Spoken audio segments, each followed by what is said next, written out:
حضرت سیدنا غوث اعظم رضی اللہ تعالیٰ عنہ فرماتے ہیں میرے اوپر صحاب نور چھا گیا اور آواز آئی ہے عبد القادر تو نے اللہ کی اتنی عبادت کی ہے، اتنی ریاضت کی ہے کہ شریعت کا ہم تمہیں اب مکلف نہیں رہنے دیتے، اور اب تو نماز نہ پڑھے اور دیگر اعمال نہ کرے تو تجھے کوئی پکڑ نہیں، میں تیرے اوپر ایسے راضی ہو گیا ہوں۔ تو ایسے بادل سے آواز آئی، کہتے مان میرے دل میں خیال آیا کہ اگر عبادت کا مکلف نہ ہونا ہوتا تو امام الانبیاء صلی اللہ علیہ وسلم سے بڑھ کر کون اللہ کا مقرب تھا۔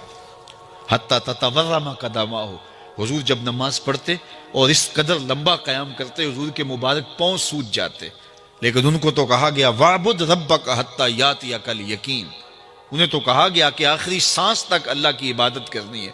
تو میں کون ہوں کہ مجھے کہا جائے کہ تو اب عبادات کا مکلف نہیں رہا، کوئی بات نہیں ہے۔ تو کہتے ہیں میں لا حول ولا قوت الا باللہ پڑھا تو وہ جو مجھے نور نظر آ رہا تھا وہ سیاہی میں بدل گیا۔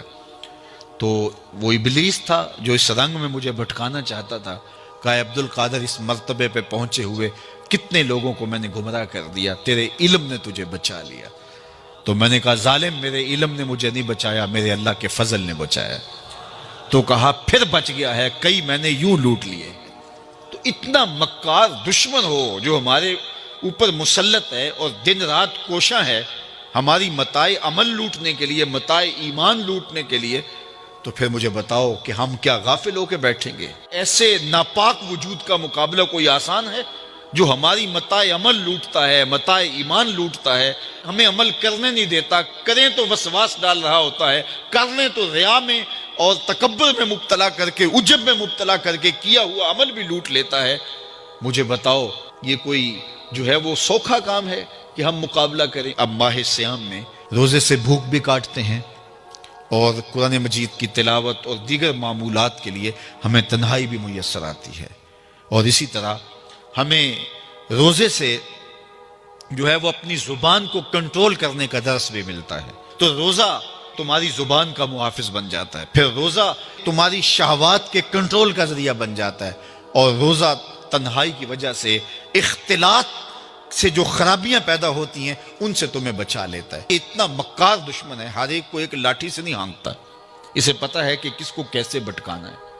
ایک شب زندہ دار جس کو سحری کے وقت اٹھ کے آنسو بہانے کا لطف ملتا ہے، اب شیطان اس کو کہے کہ سحری کے وقت اٹھا نہ کر، تو وہ شب زندہ دار جب اس کے آنسو مصلی میں جذب ہوتے ہیں اور وہ اترتے ہوئے آنکھوں سے آنسو اتنی لذت اسے دیتے ہیں کہ دنیا ما فیہا کی لذتیں ایک طرف اور یاد خدا میں رونا ایک طرف۔ اب شیطان کسی کو کہے کہ سحری کے وقت اٹھا نہ کر تو کوئی شیطان کی یہ بات تھوڑی مانے گا، تو شیطان اسے یہ کہتا بھی نہیں ہے، اسے کہتا ہے نہیں اٹھا کر، لیکن صبح بتا دیا کر کے میں تہجد گزار ہوں، اسے ریا میں مبتلا کرے گا۔ ایک شخص جس کی طبع میں فیاضی گندی ہوئی ہے، اب شیطان اس کو کہے کہ تو سخاوت نہ کیا کر، بخل کا درس دے، تو طبعاً جو سخی شخص ہے جس کی فطرت کے اندر فیاضی ہے تو وہ شیطان کی اس بات کو تو نہیں مانے گا۔ شیطان اسے یہ کہتا بھی نہیں کہ تو بخل کر، اسے فضول خرچی کی طرف لگا دے گا، اسے ان کاموں میں خرچ کرنے کی ترغیب دے گا جس کا اس کو اور معاشرے کو کوئی فائدہ نہیں ہوگا۔ اس لیے شیطان رخ بدلتا ہے۔ ایک شاعر جس کی طبع کے اندر لطافت ہے، نرمی ہے، محبت ہے، اب شیطان اس کو کہے کہ فلاں کو قتل کر دے، تو شاعر تو شاخ سے پھول بھی نہیں توڑ سکتا، تو پھر وہ کسی کا سر کاٹ دے، یہ کیسے ممکن ہو سکتا ہے؟ شیطان ایک شاعر کو یہ کہتا بھی نہیں، اسے وہ شراب اور شباب کے پیچھے لگا دیتا ہے۔ اب اتنا سخت دشمن، اتنا مکار دشمن۔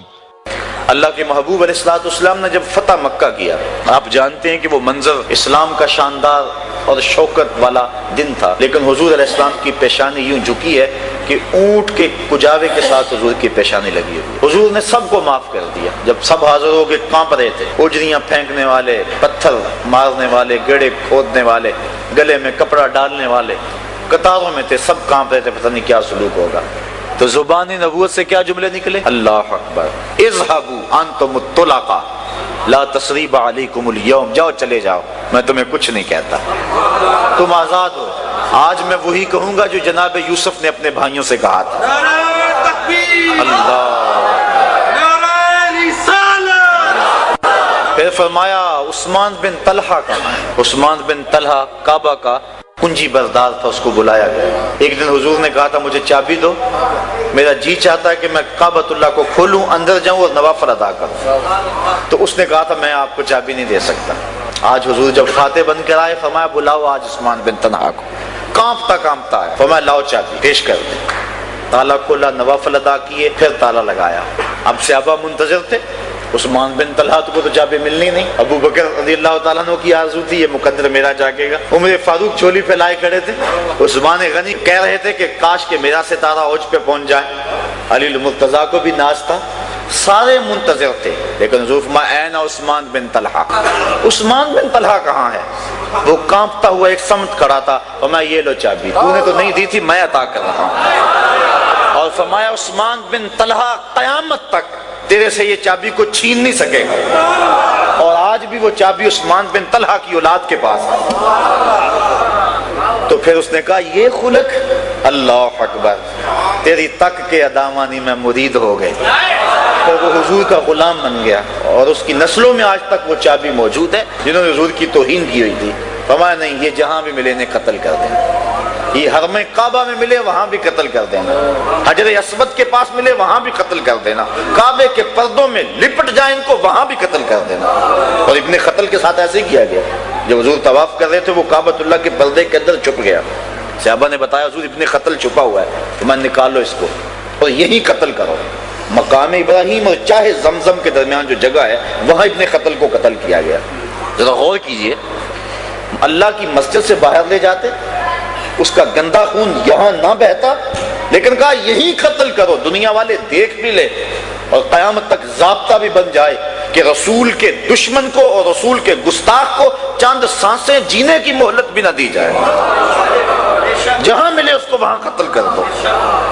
اب ابن قتل قتل ہو گیا، دہائی مچ گئی، باقی بھاگ گئے۔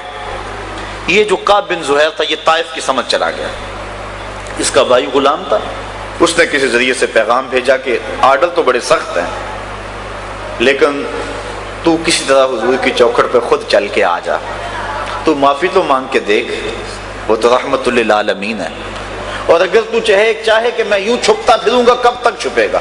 گلی گلی تو حضور کے غلام ہیں، گلی گلی میری یاد بچھی ہے، پیارے رستہ دیکھ کے چل، گلی گلی میری یاد بچھی ہے، پیارے رستہ دیکھ کے چل، مجھ سے اتنی وحشت ہے تو میری حدوں سے دور نکل۔ کدھر جائے گا؟ وہ تو حد ہی کراں تا بکراں ہے، کہاں پہنچے گا؟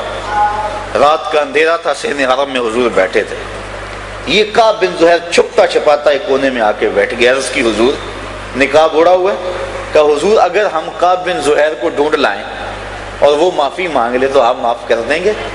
آقا مسکرا دیے، فرمایا کعب تو آ جو گیا ہے، جا میں نے معاف کر دیا۔